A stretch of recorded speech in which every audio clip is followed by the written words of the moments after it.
Good evening. Diplomats maintain the key role in maintaining international relations. While performing their duties, they serve their motherlands as well as the host nations. By doing so, they become friends of the host nation and its people. Today we have such a friend from the diplomatic community with us. He is Thorbjørn Gaustadsæther, the outgoing Norwegian ambassador to Sri Lanka. Your Excellency, welcome to Rupahini. Thank you. Your Excellency, looking back at your tenure, how do you evaluate success of Norway-Sri Lanka ties? I think the most important thing to say initially is that you said that we become friends, and that's one of the most important things to me, that I also had got a new friend, and that is Sri Lanka. But of course, over these years we have trying to develop our relationship in many areas. We have a long history together, Sri Lanka and Norway. It has started already in the 1960s with the fisheries cooperation. People will know the tenure, which was a program together between Norway and Sri Lanka, and we have been working together ever since in various ways. I'm happy to see that this year, or this period I've been here, we have actually reached a new level, because we are also having a lot of political contact. We have had visits from Norway to Sri Lanka. The Norwegian Prime Minister was here in 2016, and then the Sri Lankan Prime Minister went to Norway in 2018. And then we have also had a lot of the foreign ministers have been visiting each other, and also state ministers. So I think what we can say is that we have really broadened the relationship between Sri Lanka and Norway over the last 4 years. Broadened it also to include more interest from business community, cooperation in the business sector. Broadened it also because we have more tourists from Norway coming to Sri Lanka. It has increased tremendously over the last 4 years. And we also see an increase in Sri Lankans traveling to our part of the world. So this is an achievement which has been coming through by the fact that both Sri Lanka and Norway wanted to see the potential for our two countries to based on the long-standing relationship, to try to develop it further. So it has come as I would say, a joint effort between your country and my country. Yes. I learned that Sri Lanka is the first Asian country you served during your career, because you mainly served in Africa. Yeah. So, what are your key achievements in Sri Lanka as the Norwegian ambassador?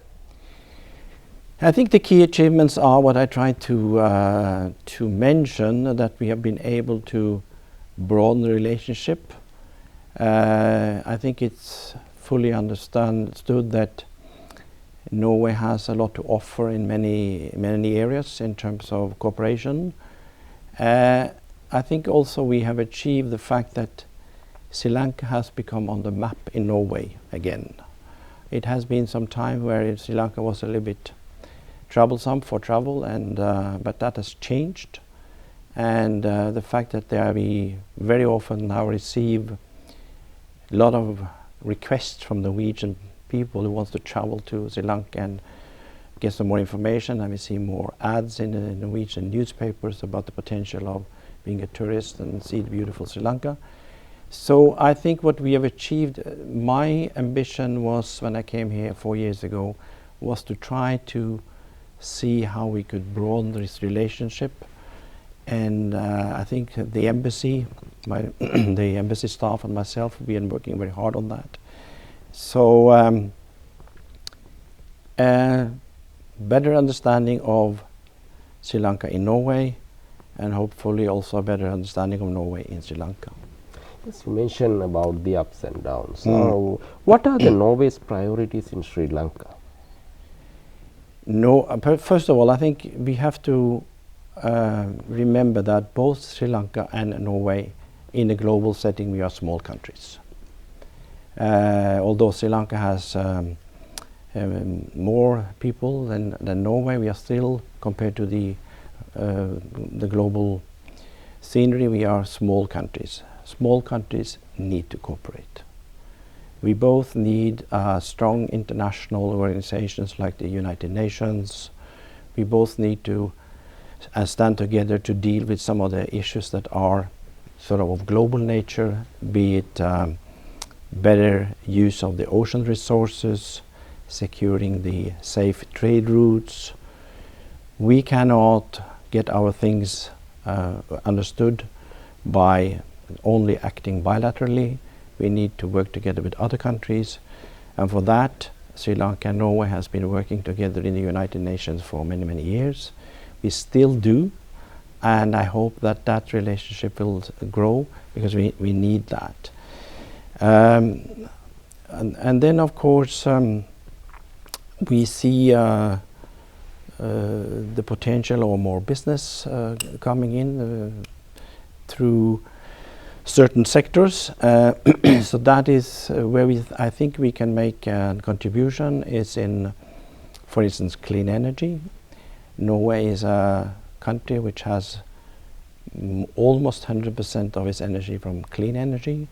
That's hydropower, but we are increasingly so using wind power and also solar power. So I think we have a lot of expertise that we could offer to Sri Lanka, and we have potential investors looking into this kind of business in Sri Lanka. So that is one area. And one which is very important is that we are both coastal nations. We are dependent on the sea, both for transport, for leisure, and for resources. So we have a lot to learn from each other when it comes to utilizing the ocean. So we have also embarked on how we can work together there. As you know, Norway has most of its, second to petroleum, the biggest exporting value from Norway comes from fisheries.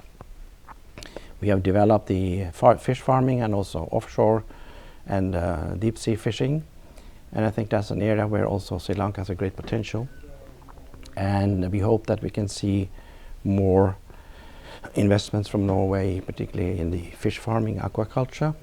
And we also have seen that a lot of Norwegians are taking an interest in cooperating with your IT sector. So we have a few companies that have established themselves here in partnership with Sri Lankans in IT. So, and of course you are developing your ports. We have many ports in Norway. We have systems for operating ports. We have systems for monitoring of vessels. I see a potential also for developing the maritime industry together.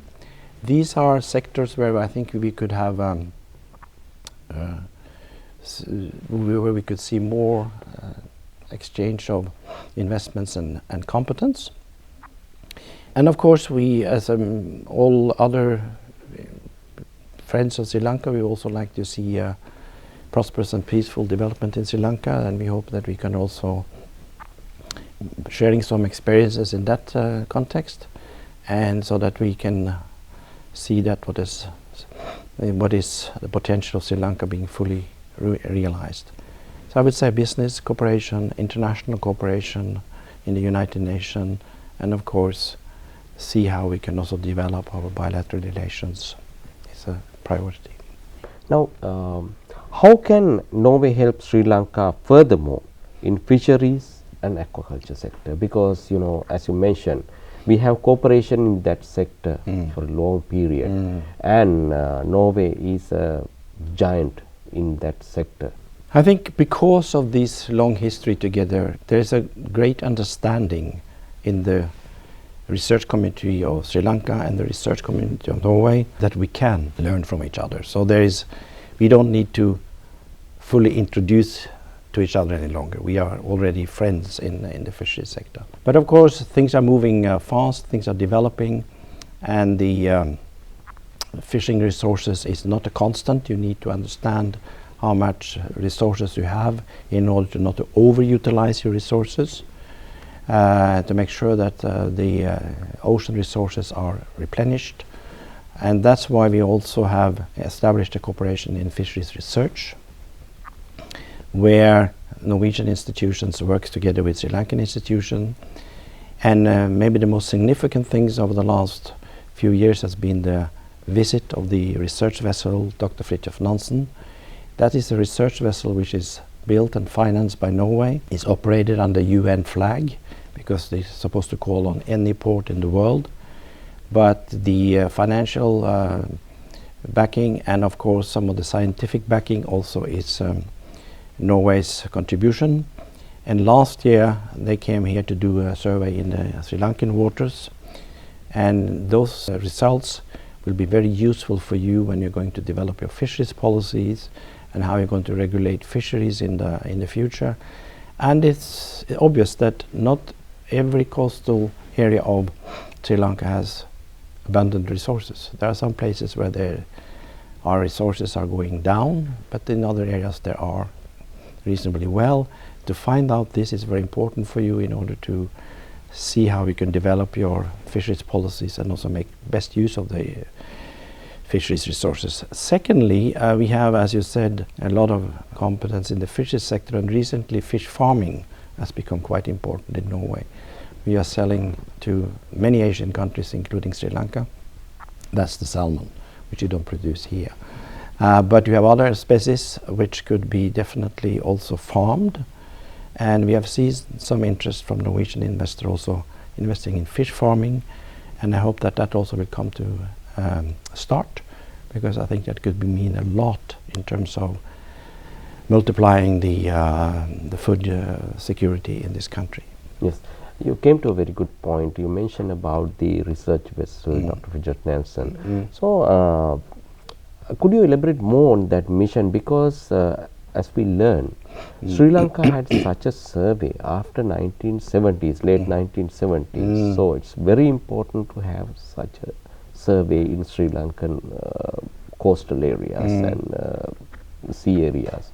So could you elaborate more on that? As you said, this was something done many, many years ago. And of course, fisheries resources are not constant. You need to find out the developments over time, and to see whether the situation is different from what it used to be in the past. And that's why this research vessel came here for almost a month to see whether there have been any changes in the fishing resources of this country. There are changes that you should be aware of. The best one to answer those questions will of course be the NARA and those institutions, because they have the access to the detailed results. But there are changes in the fishing resources of Sri Lanka, and that's why good to understand where it is now and where can you find it. What it also discovered, unfortunately, is that there is a lot of plastic in the water. So you also have Sri Lanka, like many other countries, have a challenge in dealing with marine litter and plastic, because that it could also, in the long run, actually deplete the fishing stocks very considerably. So in that sense, the research vessel did also look into those aspects, and also whether there are any new species that could be capitalized and used for commercial activities. Yes. Now both countries endorse the blue economic concept. So how can we enhance our relation in this field? I think it's first of all to work together internationally to put it on the global agenda, that the oceans actually is important to every country of the world. The ocean means that we have most of the future food resources might even come from the oceans. So we need to find out whether there's sufficient use of these resources, whether there are any new resources, and we need, most importantly, international regulations on how to use waters, because fish is not recognized in borders. Fish moves along with currents and temperature and everything. So then to have international standards on how we regulate fishing is of importance. And that's where Sri Lanka and Norway has a common interest. That is, and then secondly, there could be other fish resources in the oceans need to be developed sustainably. And that's where we also have a common interest, and we can learn from each other's experiences. And there could be also more resources under the on the seabed, which could be used for commercial activities. That is also important. And of course, in the future, I think that most international transport will be by ships, and then we need together find out how we can make shipping more cost efficient, more more consistent on using renewable energies and so on. And we have also see a potential of working together with Sri Lanka in maybe developing the shipping industry to be more energy efficient. Maybe we can use electricity, hydrogas instead of diesel and all this stuff. So blue economy means to us using the oceans more sustainably, and that is, I think, where the two countries have a common interest. Yes, you mentioned about the energy sector. Now, Norway is a giant in the global energy sector. How can Sri Lanka work with Norway in this field, in the energy sector? First of all, I think we need to work together in understanding that in the future we need to base our energy consumption on renewables. That's important for Sri Lanka, it's important for Norway, because we need to make sure that CO2 emission globally is going down. So that's an area where we can use our skills and find out how we better can get more renewable energy into the energy system. We also have experience in renewables, in hydropower and solar, where we could definitely move together, and hopefully some investment could come, subject to that Sri Lanka would like to see that development. And then of course there are also more energy efficient ways of running things. I mean, gas is more energy efficient than petroleum, and this is also kind of things we can you are discussing now to change into LNG gas instead of thermals, which could also be something that we can cooperate on.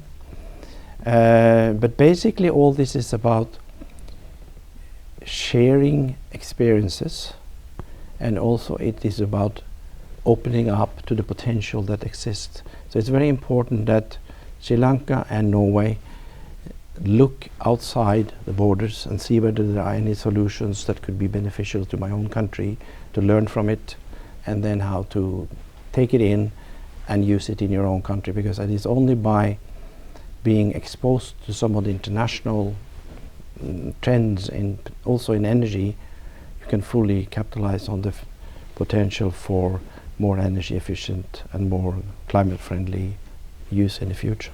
Yes, Your Excellency, you mentioned about the green energy concept in Norway.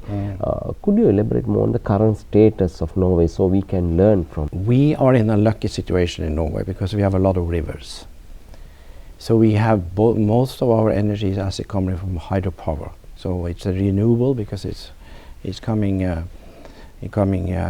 long as the rivers comes with water, we have energy. Sometimes we have a little bit of challenge there. But we see that we have a growing demand for energy in Norway, so we are now experimenting in wind energy, and we are also experimenting in solar energy. And we, of course, we are exporting also, you know, we are a petroleum and gas exporter. We send a lot of gas to the European market because it's more efficient to use gas than, for instance, coal. So in that sense, we are helping to get cheaper energy and more climate-friendly energy to the other countries. But what is also important is that we have an energy market common in the Nordic countries. So when there is a surplus of energy in Norway, we can sell it to Sweden, so they don't have to import coal energy from other places. And if we have a energy deficiency somewhere, we can also buy from other countries, and that's what stabilize the market, so energy prices should not fluctuate too much. So again, this is an area where international cooperation in general has been very good to Norway, and that's also why we are putting a lot of efforts in actually research into energy, see how we could use that energy, that research into more efficiency and more climate-friendly energy, and that's also where again international cooperation is so important. Yes. Now, Norway has selected the demining sector in Sri Lanka to grant its assistance. Yep. So, could you elaborate why your country selected a demining sector specially to assist Sri Lanka? Yes. First of all, I think you would appreciate that landmine is one of the worst weapons you can think of, because it's put there in the field, small children, ladies picking up things from the field can certainly stamp on one of these, and you know the results, and you have had a lot of that experience in Sri Lanka, unfortunately. And so Norway has taken a role internationally to see whether we can reduce the number of landmines in the world. And this particular year we have the presidency in the Mine Ban Treaty, so we have a particular focus on it. So internationally this is important to us. We know that Sri Lanka is trying to be mine-free by 2020. So we wanted to assist Sri Lanka with some extra funds in assisting you in reaching your goal there, because you will all agree that we should definitely get this country completely landmine free. That's the beneficial for the people and the beneficial for the economy. So it's basically that we have an international obligations to work on this particular issue, and we saw that Sri Lanka was moving ahead because you have also signed up to this and want to get yourself mine free by 2020. So we thought we should help a little bit. Yes. Now, immediately after these attacks in Sri Lanka, there's a global threat from terrorism and extremism. It's common to Norway as well as Sri Lanka and any other country. So how can we work in this field to enhance our cooperation in combating terrorism and extremism? Very good question. I think you're right that this is something which unfortunately happens in many countries these days. Things are coming up just from nowhere, and suddenly we have a devastating attacks like you had in Sri Lanka during Easter. It's very important to try to work on sort of precautions. In Norway we are trying to, of course you need intelligence, you need surveillance, you need to find out what's going on, but also you need to work with the communities, you need to understand the communities and what is happening there. And I think it's important that there is a soft component where police and security forces work friendly with communities, understanding what's going on so they can be on alert if something is boiling somewhere. That is very important. I think it's also important that there is some sort of a common approach, that we need to see that hate speeches, negative expressions are met with strong statements also from political level, from leaders saying that this is not what we would like to have in our country. When we had our incident in 2011, that was actually 22nd of July 2011, we had a right-wing terrorist that actually killed 70 people in Norway in a day, shooting them, young kids. What was important afterwards was to say very clearly to each and everyone that this gentleman should not destroy our values, our democratic thinking. We need to stand together. Let us not hide away. Let's go out open and protect ourselves with an open society. And see, because what these people want is to get ourselves afraid, and we are sort of pushed into our corners, into our rooms, trying to hide. That's what they want. We should not let us be threatened by that. We should try to go back in the open space and be there and say that we want to protect our open society and our democracy. So that's where we I acknowledge that it's not always easy, because you also have to have a security component. But I think in dealing with terrorism, there needs to be surveillance and security, and there needs to be open and democratic approaches to communities, so people can feel that they are seen and understood. And if some people are coming with some negative statements about things we probably should disapprove of, it's also important to address that and see what is behind, and try to sort of say that this is not acceptable. And we should try not to alienate people also. It's very important that people are not alienated, because if they feel threatened by this greater society, they might pull back and get more extreme. So that is also important. Another key area is trade and tourism of our countries. So what's the current situation of that sector? I think it's going the right direction. First of all, tourism, as I said, is going up. So we had about 15,000 tourists last year, and this year turned out to look very good. Of course, we had the Easter attack, so we might see some drop of the last 2-3 months, but it was looking very promising. It was looking much more promising than the year before. So I think that is, and I think that will come back. It will be there, because Sri Lanka is still on people's mind. And we see also a number of Sri Lankans wanting to go to our part of the world, so that is also increasing the number of visas. And then I think the trading could increase by if we have more investments in the, and I said, in the fisheries sector, in the maritime industry, but also in the IT sector. There are quite a few companies that could, which has coming up. So it's growing, but because you have to appreciate that Norway is a small country. We're only 5 million people, so it's a limitation to how much we can buy. But also I see that the exporters here are looking to Norway for certain products. So, but behind this is basically hard work and an open mind to trade and international business. Your Excellency, finally, what's your message to Sri Lankans?